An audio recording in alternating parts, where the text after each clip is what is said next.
Hello, welcome to Q&A 3 with me, Meta-Nomad. So these are the questions that have been asked in the Patreon post and the Discord and various other places at the moment. It seems to be getting quite fragmented where people are asking these. And I have included the ones from the last Q&A which I missed out. So these are all ad-libbed. I haven't really written any answers to them prior because I want to just go off the cuff and see what sort of arises. So let's jump in. So the first question is thoughts on the history practice of social clubs, orders, lodges, masons, oddfellows, etc. My thoughts on these really are that they're a rarity and they are one of the few things which seems to be outside our current sort of capitalist paradigm, in that they're one of the few analog places which still allow sort of secretive behavior. And I think it's sort of telling that for anything to sort of survive in a unique sense of having this external culture, which is external to sort of the homogenous culture of consumerism, that you have to retain this level of secrecy and like a level of commitment and cost, and not monetary cost. So with a lot of these historical orders, Hermetic Order of the Golden Dawn, some voodoo orders that I know of, they want to make sure, much like sort of serious religions that are very orthodox and serious, they want to make sure that you're actually serious about your undertaking, and usually these have like a year-long or over a year-long probation period. So there's this element from which sort of is clearest in George Gurdjieff's work, which is to say that you don't take seriously or respect any knowledge where you haven't given something. Now, to give money is something, but it's very easy to pay for something, and it's one of the symptoms of Western consumerism that in paying for something you assume that you're going to get the result, which is one of the problems of paying for a meditation course, is that this isn't something you can just pay for monetarily and just receive it as like a product. So with these orders, you could say, oh, well, the currency is time and life, and you'd be subsuming it once again into the capitalist dynamics. But a lot of these is just making sure that people are actually very serious about their studies. So I think they're interesting in that sense, and I think their retention of traditions is very serious. I mean, many of these will take years and years of work. I mean, I think of Crowley's AA. That takes years and years of work, and he makes it very clear. And it's like John Michael Greer said to me, even when he was first getting into the Hermetic Order of the Golden Dawn, his tutor sort of said to him that you could still be here 10, 20 years later, and the reason they took John seriously is because that didn't bother him. He knew he'd be investigating this stuff anyway, and I think that's what they want. They don't want someone who has this sort of conclusion in mind, which seems to be a symptom of consumerism, that you can just, there's going to be this point when you're suddenly all done and enlightened, which actually brings on to the second question, which is someone's asked me my thoughts on enlightenment, not the historical period, but the spiritual sense of the word. I'm fairly skeptical of the idea because, once again, I think our contemporary idea or understanding of what spiritual enlightenment is has sort of been mutated by our understandings of conclusions and purchase. There's the saying that there's plenty of ways to scale a mountain, but the view at the top is the same. So the idea, I'm always extremely skeptical, and this is one of the reasons I moved away from Fourth Way and Gurdjieff, is I'm very skeptical of anyone who says that their way is the only way, and I'm actually more open to like a more holistic approach when someone would say that, well, this is one way you could do it, but there's plenty of other ways. In terms of whether or not I actually think it's something that's sort of possible, and is possible in the way that we sort of commonly understand, as someone who's attained this sort of spiritual enlightenment, which, everything suddenly makes sense to them, I'm relatively skeptical of it, simply because it seems to me that the idea of it has been, as I say, mutated in a way that I'm not sure we all know what we're entirely talking about when we talk about that.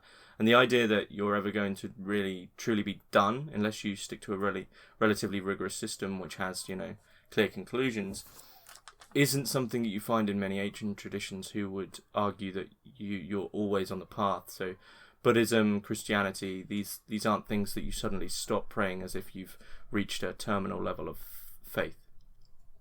The next question is, someone says, you listed John Michael Greer's Weird of Halley on my recommended reading list. What about these books led to their inclusion? And tangential to that, how did you first become acquainted with JMG's writing? So I'll start with the second bit there. I first came across Greer's writing via Nick Land, who was posting about Arc Druid Report on Xenosystems, about his theorizations and writings on deep time, and from then I just sort of fell in love with his writings. So that was sort of a couple of years ago now. As for the Weird of Halley, I included them in the list because if you read them, they seem like these sort of just relatively pulpy Lovecraftian novels, which are extremely fun. But John has made it clear that these are like his most important works, and running throughout them is the current of all his thought, from the occultism and collapse and the ecological ideas, and his ideas about modernity and how to live a more sort of fulfilling life. And I think if you read between the lines in these books and about what it is the characters are you're sort of realizing about reality, you realize what it is that John's trying to sort of say to us that we're missing in terms of the sort of stale existence of modernity. What are my ambitions, plans for ZAC in terms of writing essays or perhaps even a book? I mean, at the moment, I obviously did the interview with J-Reg, and I've done the interview with Parallax Optics, and I've been talking about zero accelerationism a lot on Twitter, and I've also done the course with Matt. So like at the moment, I'm sort of accelerationism out. I've sort of accelerated and burnt out because I readily admit that I've been sort of saying the same things over and over again, and the amount of new people in the sphere, it's really, really nice, but they often, once again, are sort of struggling with the core ideas, and it's quite difficult to sort of get to a point where we have something and go read this and you'll be up to date, because there's so many fragmented ideas. So like I don't particularly want to do too much more on zero accelerationism at the moment, largely because I'm writing the Nick Land book at the moment, and that obviously the later sections of that and Nick's ideas of machining unconscious and intelligence and time, these all play into accelerationism. So I'm sort of always within that sphere. But accelerationism is sort of I see it as fairly pessimistic generally. And it's something to a certain degree I would like to move away from, because it's not I don't personally think it's a great personal idea to sort of have and view the world from, because it removes it alters a lot of levels of communication to the point where you're working with something so abstract that you can just sort of detach from life itself and blame everything on some sort of strange entropic other, which is not really personally how I want to see the world. So another question here is, what would you consider being the most useful insights in terms of the theory of primitivism from Zerzan?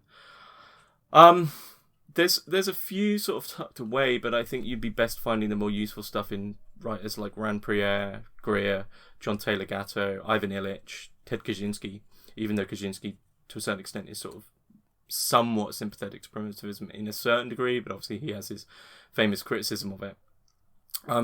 The most useful insights, I think, really are just, once again, the questioning of assumptions with regards to how one lives.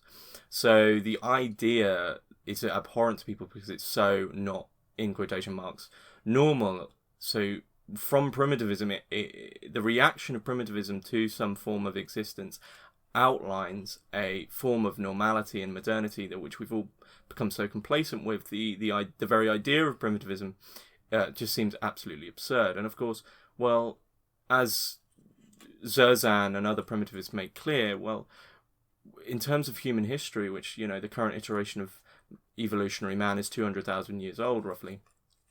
In terms of history, it's only been a blink of the eye since we've been sort of industrialized.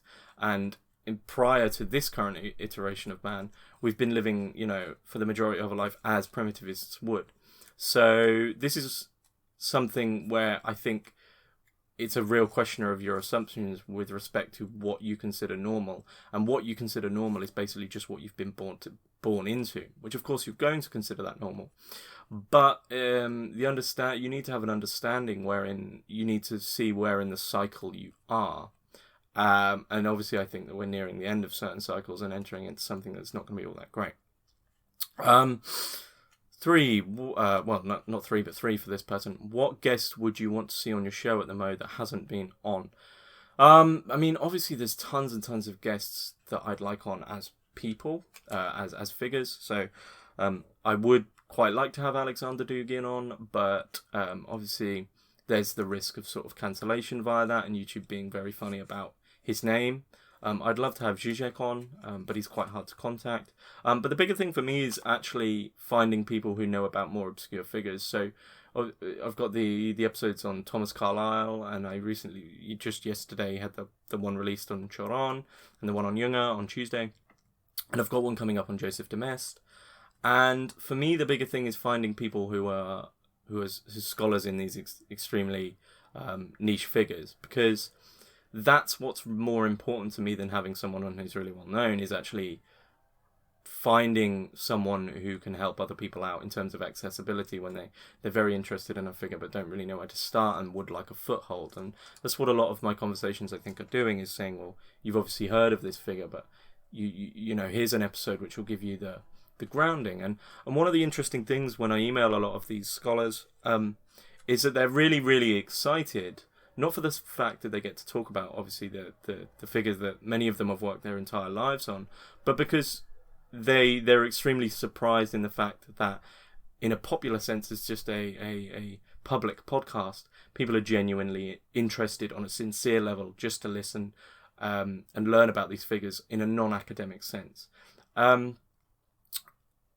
So as far as guests go, I mean, one guest which would be an absolute dream, but it would never happen, would actually be Ted Kaczynski, who I think had an interview sort of years ago, which has been sort of edited and haggard on YouTube. You can find it, but that's never going to happen. But in terms of, like, you know, there's a 0.001% chance it ever could if somehow I could organise that.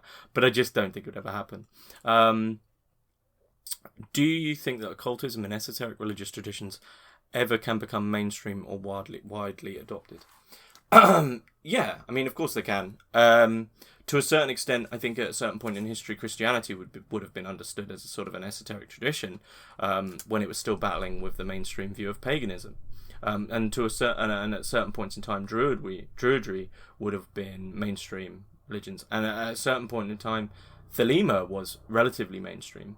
A lot of these things, it's just fashions and cycles. So with respect to what can become mainstream, it's just more to do with what's fashionable at the time. And I'm not saying anything about any certain religions or esoteric traditions in this sense, but to think on the level of deep time is extremely important. And what I mean by that is, don't sort of get caught up in your present and assuming that everything the way it's currently is the way it's always been. What's mainstream now wasn't always mainstream, and what's small now won't always be small. I mean, the Church of Satan's a clear example that's becoming more and more popular. Things fade and things go, and in terms of what one considers the true religion or the true belief to be, that is their personal choice. And the idea of something, occultism, I mean, obviously it just means hidden. So the idea of that becoming mainstream is a worry in itself. The idea of the point of it being hidden was that you need certain knowledge and certain preparation to be ready to be able to deal with it. So in terms of it becoming mainstream, it's a bit worrying, and we're seeing more and more esoteric TV shows include a lot of occult and esoteric themes and symbols and ideas, which I don't really think that should be becoming mainstream in that way, because they're being used sort of callously and without care. If I had the possibility to change the future of humanity as I see it, would you do it? If so, what future would you ideally like for us? Maybe we'll come up with more questions, but these are the ones. Okay. If I had the possibility to change the future of humanity, would I do it? No. Because what I want isn't what everyone else wants. And what I want isn't actually very much. I just want a contentful life with a family, which is actually fairly quiet and calm. What future would I ideally like for us is, I mean, obviously this is a question I've thought about, and the future that I'd ideally like for everyone is the one in which they can all have their future, which is, of course, an extremely difficult thing to attend to. In fact, I was reading Ted Kaczynski's second book and probably last book, Why and How. And he goes on about how dictatorships, absolute rulers, anyone who's in charge, if you look at the history of even the bigger figures such as Hitler, Mussolini, and multiple kings who really tried to rule in the sense of projecting their own subjective vision over the entire, you'll find that basically none of them actually had the power that you thought they had. The clearest example is Hitler, the amount of assassination attempts on his life and his understanding that if he was going to get rid of the military, because many of the generals were actually against him and didn't agree with him and wanted him out. If he was going to get rid of the military, then he'd no longer have a competent military. And to get rid of that would then, he'd lose a lot of his militaristic edge, which is the problem Stalin had. And Stalin went one way in getting rid of it, too much to his detriment. And Hitler went the other way and sort of somewhat paid off until he was beaten by the Allies. But the point is that a lot of what you consider to be power really is in the hands of multiple thousands upon thousands of sort of almost indiscernible civil servants, bureaucrats, businessmen, and much of your energy expenditure when in power goes to trying to get these people round to your way of thinking. So in terms of changing the world to the way you want it, really I would just once again say go inward and focus on yourself, because that's all you're really going to be able to do. Of course, that's a sort of a cheap truism. But I would just want the future where everyone has the freedom to be able to do what they do without harming others and creating sort of obnoxious property type rights. But I don't really have a sort of change the world idea, because I don't think that's really ever possible. Do I think philosophy should be obligatory course in school? If so, how would you organise it and teach it if it was up to you to decide? No, I don't actually. I don't think anything should be obligatory in that sense. My personal thoughts towards schooling are that it should be more along Illich's idea of what people organically and naturally gravitate towards.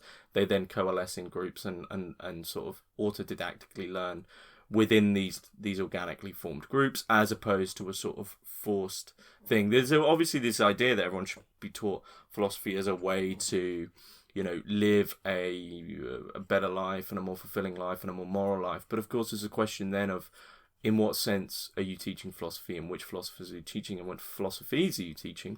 Because you're of course going to get biases. And excluding certain philosophers, including others, is already trying to shape the minds towards a certain idea of what the world is like.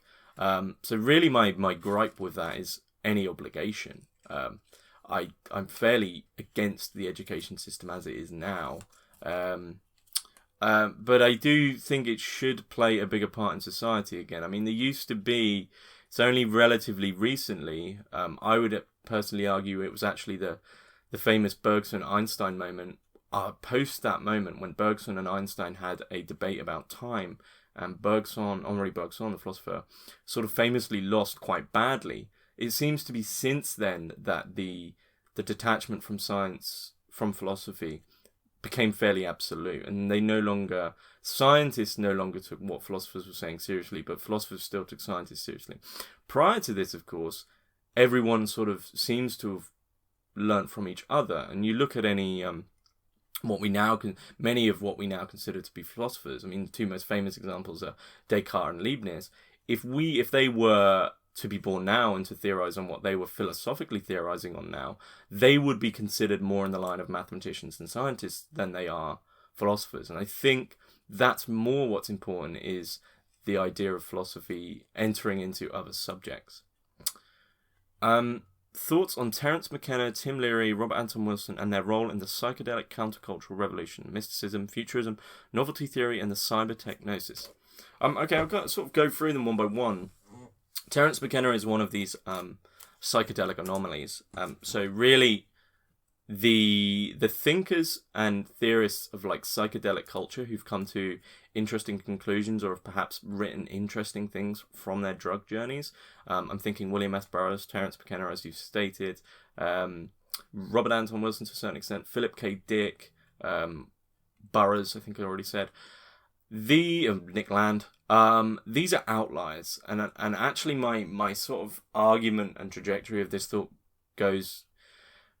Really, I would argue that these were smart people anyway, and perhaps without the drug use, they would have come to the same conclusions. Perhaps they wouldn't. But I'm fairly strictly anti-drugs. As most of you know, I don't drink or even drink caffeine. I'm fairly teetotal when it comes to these things, just because I don't really enjoy that culture, and it's not something that's ever resonated with me, and I rarely meet the average drug user who's saying any prophetic things. And it seems to me that a lot of the people who have, trips where they sort of everything comes into play, is that really they'd primed their mind for some idea that they're going to have a revelation before the trip. So, there's a thing of sort of priming your mind before an acid trip. I mean, I've never done it, so I don't truly understand, so it could just be making this up. But as I understand it, there's a sort of big preparation. You prepare the atmosphere, so you target yourself towards a certain trip. And I think subconsciously you're priming yourself for this idea. So I think a lot of people actually take acid with the idea that it is going to give them some revelatory epiphantic experience, and from that then happens. So this is sort of my problem with a lot of this stuff, is that it's sort of assumed to be like that anyway, and it seems that a lot of people who've come to these conclusions, they seem to be relatively unstable conclusions. Now, this is one of the big problems for me, is almost like a Kantian thing again, is that if you're investigating the world to try reveal something about it to yourself, or to try and find some kernel of truth or kernel of knowledge to work with, attend to that from the most stable foundation you can. Otherwise, what can you say of the conclusions that you come to? Now, of course, this is the Kantian idea, is the conditions of experience. Now, Kant sort of outlines the conditions of our experience relatively strictly, in the sense that we exist in this subjective spatio-temporality. Of course, if you're then altering that spatio-temporality, you're just entering into another layer of the same problem without firmer grasp on the foundation. So if you then take drugs within that, firstly, you're probably miles away and can't really have too much control of your mind because you're in this trip. And also you're on another, like you've doubled up on the confusion of your subjective reality. So I just think that trying to attend to any truth from that is a bit of a difficult thing. And I think it's more important as to the mystical experiences which attend to you from the commonplace spatio-temporality that we exist within. And Junger's great on this, Junger, of course, later on in his life was one of the first people with Albert Hofmann to take LSD and understand that, but that was way later. But of course, during the war, he understands that mysticism returns to you, you don't return to it. It's not something you can seek out like that. There is sort of an ancient underlying mysticism which arises in moments of complete sort of ego stress, in the sense that you're pushing limits. And I think to push those limits artificially is also to give an artificial outcome with regards to what you can discern from the knowledge that you're given from them. I don't know too much about Timothy Leary. I think Robert Anton Wilson's Prometheus Rising is a brilliant book and a great starting place for anyone who's like skeptical on what we would consider occultism. But once again, for me, one of the things that I take very seriously is not so much the biography, but the state of the person's life who's telling me X, Y, and Z. So when I look at Ernst Junger in terms of just his appearance and how he composed himself, that's someone whose advice in life I would take, because his life is extremely stable and he's got it together, and yet he's still able to do these things. Terence McKenna, on the other hand, is sort of a bearded hippie in the middle of nowhere, taking shrooms and hardly eating anything. And I don't know too much about Timothy Leary at all, so I'm not going to comment. Robert Anton Wilson seems to be sort of miles away most of the time.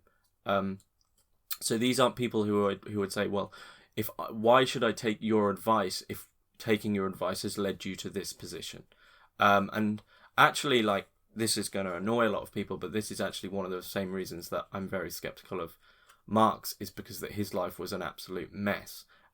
So in a certain way there, I am more akin to the Jordan Peterson thing of tidy your room before you save the world, because why would I take the advice of someone who can't get their own life together first? I think there is a certain amount of sort of projection coming across in an idea of responsibility there. What currently alive philosophers do you think are the most important, excluding Land? Well, last year I would have, of course, included Michel Serres in this. So unfortunately he's passed away. But as that was very, very recently, I would sort of include him. Yes, of course, I would include Land. I would actually say Yarvin, and Curtis Yarvin mentioned Malberg in terms of contemporary political theory, because I think he's genuinely doing some really, really great stuff. As for others, there really isn't too many for me that stand out as doing legitimately interesting philosophical work, but I'm fairly picky, and I just the culture and the atmosphere of the academy is so suffocating that people seem to want to explain themselves via other philosophers before they actually do anything, and perhaps I'm out of the loop, but there's not too much philosophizing going on. I mean, there is the big figures that you could obviously comment on. Slavoj Žižek is obviously one of the arguably sort of the most well-known and biggest philosopher going, and I don't think his work's really going to stand the test of time, because he's so reliant on two other thinkers who, when one reads their work, Lacan and Hegel obviously, they can sort of come to the conclusions that Žižek is coming to via the primary reading. Žižek is obviously interesting, and he takes it in interesting directions. Alain Badiou, of course, is one that's there also, but I don't know Badiou's work all that well, so I wouldn't comment on that. But outside of that, personally, I would put John Michael Greer in there. I think he's probably one of the smartest people alive. As for considering him a philosopher, perhaps not, he's more of a theorist, but I would put him in there. Have I ever been to Catholic Latin Mass, High Church Anglican service, and/or Orthodox Divine Liturgy? If so, what are your thoughts? If not, would you like to? I haven't been to any of these. I'm sort of gearing myself up to go to Orthodox Eucharist very soon. That's something I'm leaning towards. It's the Orthodox Church. And the only reason I haven't is I want to be fully sure that it isn't a LARP, and I want to be stable in my decision, and I'm not just getting caught up in some sort of faux traditionalism. But since reading a lot of the stuff I have over the past few years, the move towards some form of foundational belief system and having a leap of faith, and actually my recent readings of Seraphim Rose, C.S. Lewis, and various other Christian apologetics, has sort of solidified the idea that we really do need that sort of thing, and it has actually contributed to my sort of boredom of Nietzsche. And I think some of that is because Nietzsche is always included in the Hermitix question for basically every person who comes on, and that's understandable. He's an interesting figure, but I've begun to actually dislike Nietzsche and get very bored by him, in part because of this, but in part because he is narcissistic, and I feel that Seraphim Rose's critique of him, in that all of his writing scorning religion, is actually more of a cry out for God deeper than anyone else. And his criticisms of Thomas Carlyle with respect to his idea that Carlyle just retreats to Christianity, even though he's not certain of it, but he retreats to it in a comfort, and that's why he disliked him. I actually find a serious strength in Carlyle for doing that, whereas Nietzsche obviously took the trajectory the other way and just succumbed to the absolute nihilism of it all. And I would highly recommend Seraphim Rose's book, Nihilism, the Contemporary Root of the Revolution in Modernity, on this. It's extremely short. Seraphim Rose is an amazing writer, and it's one of the best critiques of Nietzsche. And also Seraphim Rose doesn't feel the need to constantly back up all his claims with footnotes and digressions on certain thinkers, as if he's trying to prove himself through other thinkers. And I think it's great work for that reason. Someone's asked a sort of an abstract question. When you say thoughts, what exactly do you mean? What am I looking for? What would interest you? I don't know how serious they were with this. When I say thoughts, I just mean thinking and understanding. What am I looking for? A contentful life. What would interest me? Just continued investigation into life and finding a firm foundation from which to be contentful. Do I believe there is any meaning outside of human context? That's a paradox of a question, because I'm never going to be able to get outside of human context.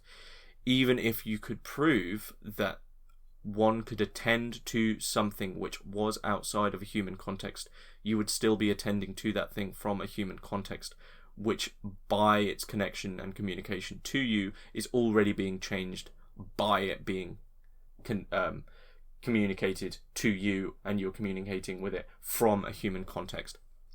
So when we begin to think of meaning, even if we began to think of meaning outside of human context, we're theorizing of meaning outside of human context from a human context. And this is sort of a recursion that I don't like to enter into anymore, because I don't think it goes anywhere. And it's one of my big criticisms with accelerationism is the impossibility of truly knowing whether or not you know the noumenal. And one of the sort of the Landian current of accelerationism doesn't seem to take many of Kant's theorizations with respect to actually having objective knowledge of the noumenal that seriously, because there is a lot of stuff especially in the analytic and the dialectic, that do attend to this idea that we actually have more objective knowledge of the noumenal than we think we do. But it seems that the two forms that are most pertinent in accelerationist theory are geometry and mathematics, or just you could circle around that and call it mathematics. And that's perhaps what we can consider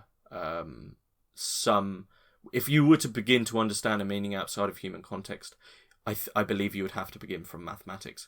But you are beginning from phenomenal notational mathematics of the inside, and then you're converting that via sensibility. It's the idea of going from metric to diagrammatic again. So do I believe there is any meaning? I could believe there is. I believe in God, but that's a God which is in relation to human understandings of God. So it's just a paradox of a question, really.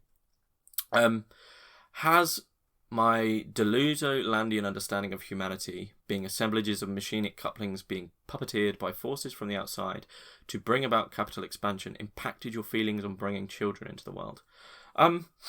This is one of the things that I think people always find very strange about Land. I don't want to comment on this too much. But the fact he has kids, I think, is very bemusing to people, and they wonder why that from such a nihilistic philosophy you would still bring children into the world. Now,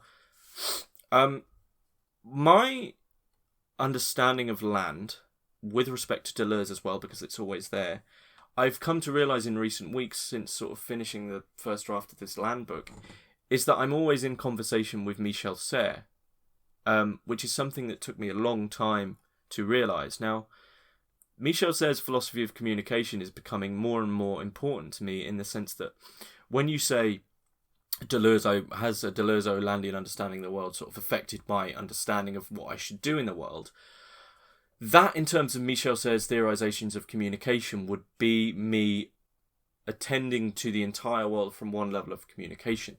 Now, of course, it's very easy to give up everything and to say it's all this machinic assemblage, it's all this unconscious machinations, and we're just this sort of puppeteered flesh puppet in the belly of the whale, in the belly of the machine. There's no getting out, and any decision that I do make, whether it's to buy a washing machine or to have children, is caught up in Deleuzian philosophy of production, right? These are all modes of production and consumption. It's very easy to do that, but I actually lean more towards the Serresian argument that by subsuming everything onto that level, you're subsuming everything onto one level of communication, and there's multiple levels of communication, which we could almost think of it it's quite controversial, but as intensities of communication. So the example that I've given twice in the Michel Serres series is that when you think of love, you do get these people who usually bitter about a breakup or the fact they can't find anyone, say, well, what does it matter anyway? Love is just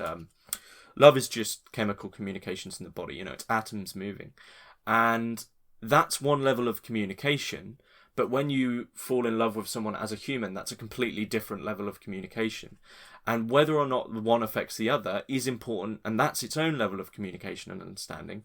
But separately, both these levels of communication are communicating completely separate things, which you can't then subsume onto the other level of communication. So on one level of communication, you can say by having children, you are producing these agents of capital who are going to grow and mature into greater agents of production, right? And that's one level of communication.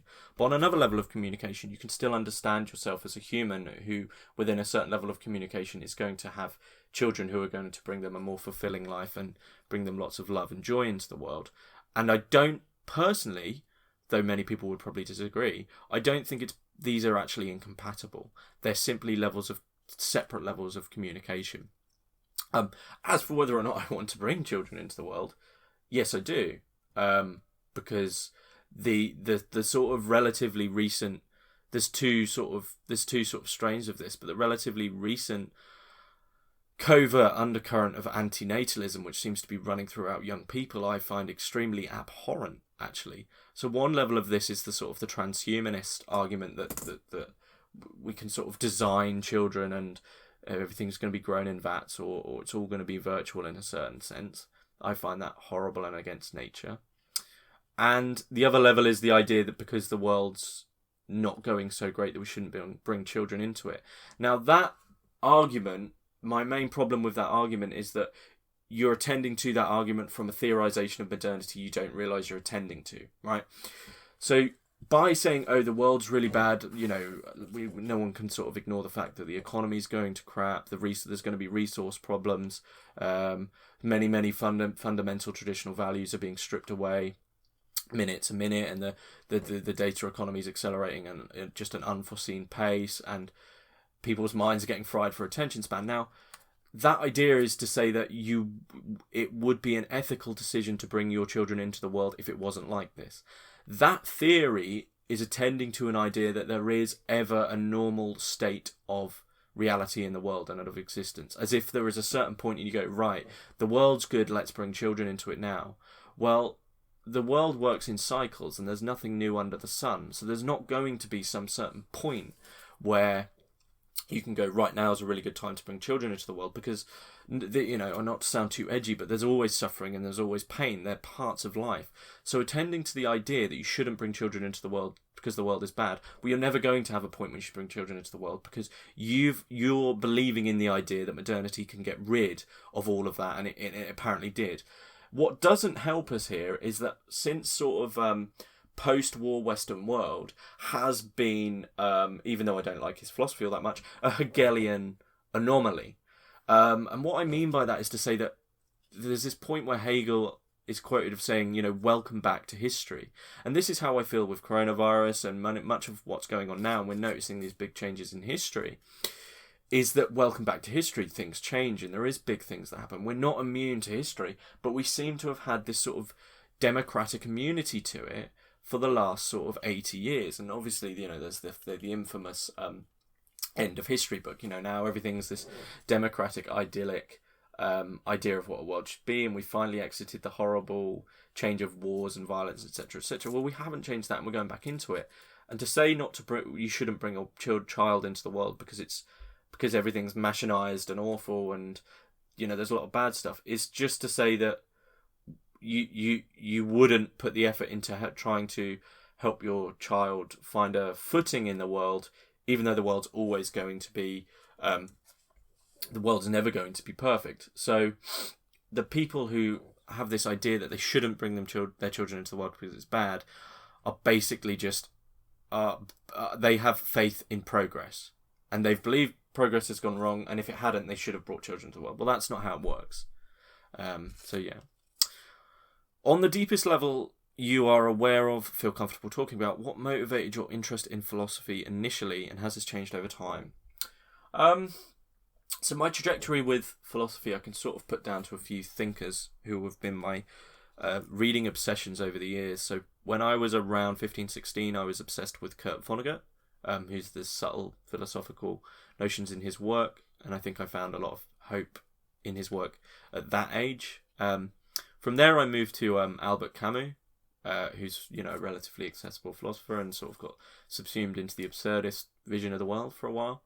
That was probably 17, 18. For some reason, then I had a long Christopher Hitchens phase and a new atheism phase, probably around the same time, actually. And then that's when I started university and did the fine art degree and realised that I'm not all that good at making art and creating, mainly because I'm too lazy to do it. And it takes a lot of work to be an artist for very little pay. And I realised I was better at the theory. And then from then I did I was just reading a lot of philosophy in terms of my artwork and my theorizations of what art was, and realised that I was far more interested in that and went on to do continental philosophy. What motivated the interest, I guess, is no one can truly ever say. It's something sort of almost organically innate in you that you just strive to... You're not fully satisfied with your understanding of the world as it is, and you've always had this, well, that's strange. And I think, Alan Watts starts one of his books with the idea of being in the world is weird. And I think for many people it isn't. For many people they're very, very comfortable with just like, this is...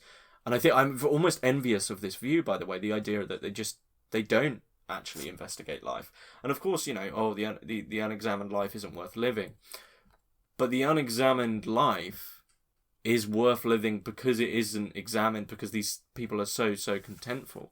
And I don't think you can just say that they're all sheep. I've met many, many people who are just content and happy with the and it's not that they've accepted, because to accept something you have to know the alternatives, right?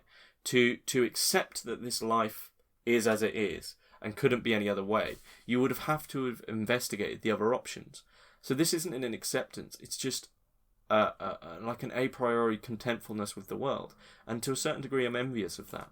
But of course you get this little niggling thought that you need to investigate things, and certain days, 2 days a week it's regrettable, 3 days a week it's bearable, and then the others it's actually quite fun.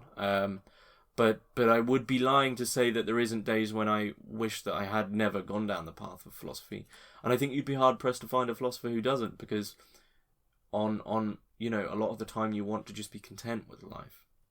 Which is why I've been drawn more towards Sayre and Klages and people who are philosophizing on ways to understand your immediate reality in interesting new ways, as opposed to cracking it wide open and destroying values and deconstructing everything, which I've always found very sinister and abhorrent. How do I deal with the routine of having intensified Hermitix this year? Yeah, so this is a nice question, actually. So, with respect to Hermitix, many of you will know I work 8 a.m. to 5 p.m. every day. So, 9 hours a day, usually till 6 p.m. actually, because that's when my girlfriend gets home from work, so I just work till she gets back. So, usually around roughly 9-10 hours a day, I work on Hermitix. My average day is sort of, I write the blog posts in the morning till about 10. Then I'll edit an interview till 12. And then I'll do various reading. And then whatever interviews I have will be booked into this.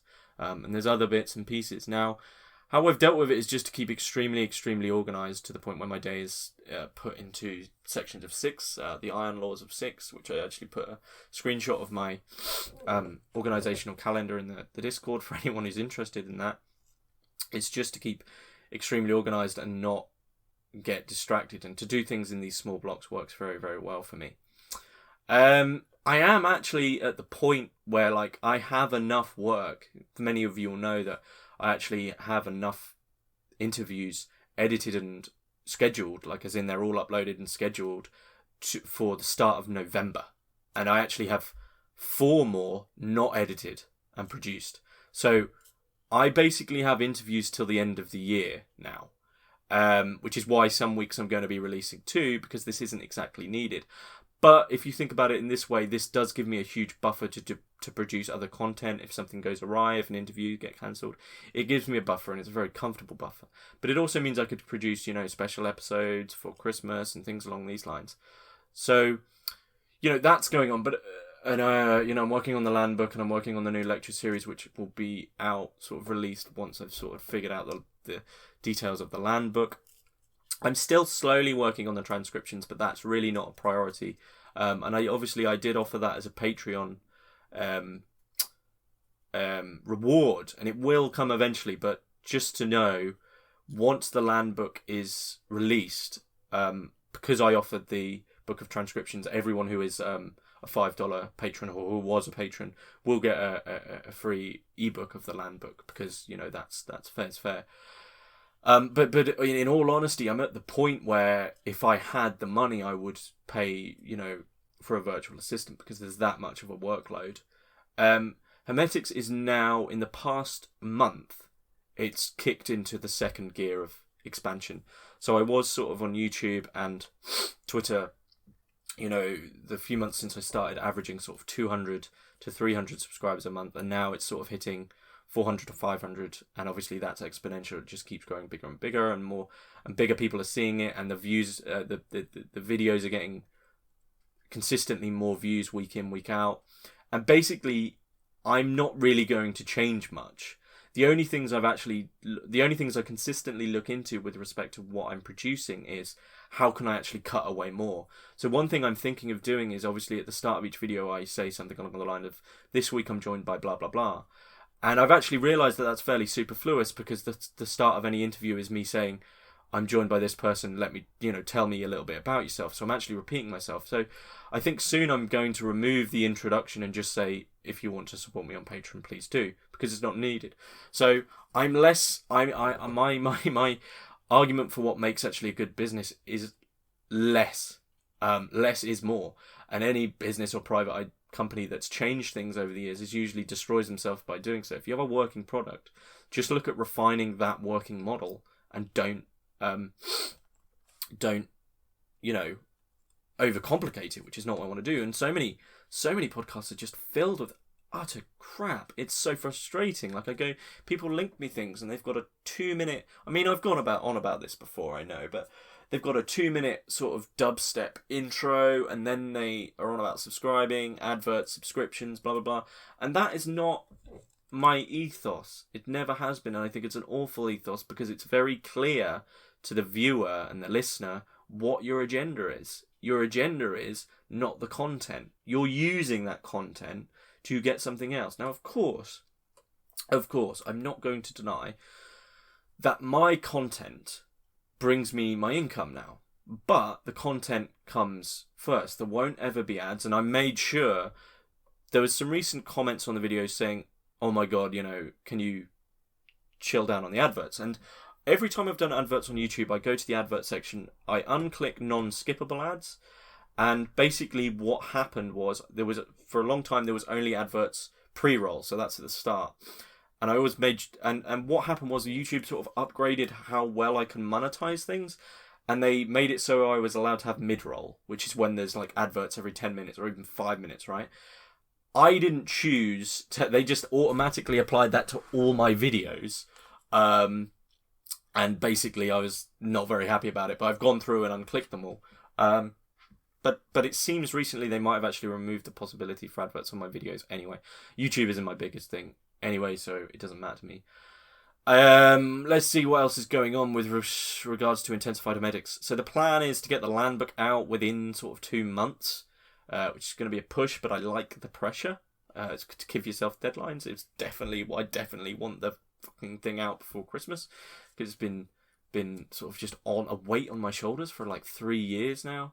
Then I'm going to release the lecture series once the land book's being finalised, which is the Continental Current, of which sort of the Critique of Pure Reason is all written and much of it's recorded. And then after that, one of the really big plans I have for sort of next year is actually to crowdfund a video documentary. The 2 ideas I have, one is to travel around the UK and interview people who've sort of exited. People such as Mark Boyle, who many of you will know, I've recommended his book The Way Home, who's living in Ireland in a sort of, I don't want to say shack because that sounds harsh, but a shack, and he's living without any modern technology. And I'd like to find out other people who are living these alternative lifestyles, go interview them, actually do a video documentary. And the other idea is to interview modern occultists and actually do a documentary about the state of modern occultism and what's going on there. But one thing I'd like to reiterate with respect to like my content and what Hermitix is just to remember that I would, even if Patreon suddenly stopped tomorrow, which I really hope it doesn't, and if you love the content, please support, because it just means I can do bigger things and don't have to worry about this all so much. One thing I would say though is that if that all stopped, yeah, I would produce less, but I would still produce Hermitix, because it's what I love doing, and anyone who's followed from the start knows that I almost did it for 3 years for free as a hobby, not for any monetary payment or any like reward, other than I just wanted to talk to these people because I love their ideas. So yeah, but how I've dealt with the routine of Intensified, I mean, I've loved it, really. Yeah, absolutely loved it. And, you know, I'm extremely thankful to be in this position where I can do this. You know, it's sort of the dream in a way, and I hope a lot of this stuff is helping people out. But yeah, thanks for listening. And there'll be another Q&A in probably a month or 2 months. So yeah, thanks.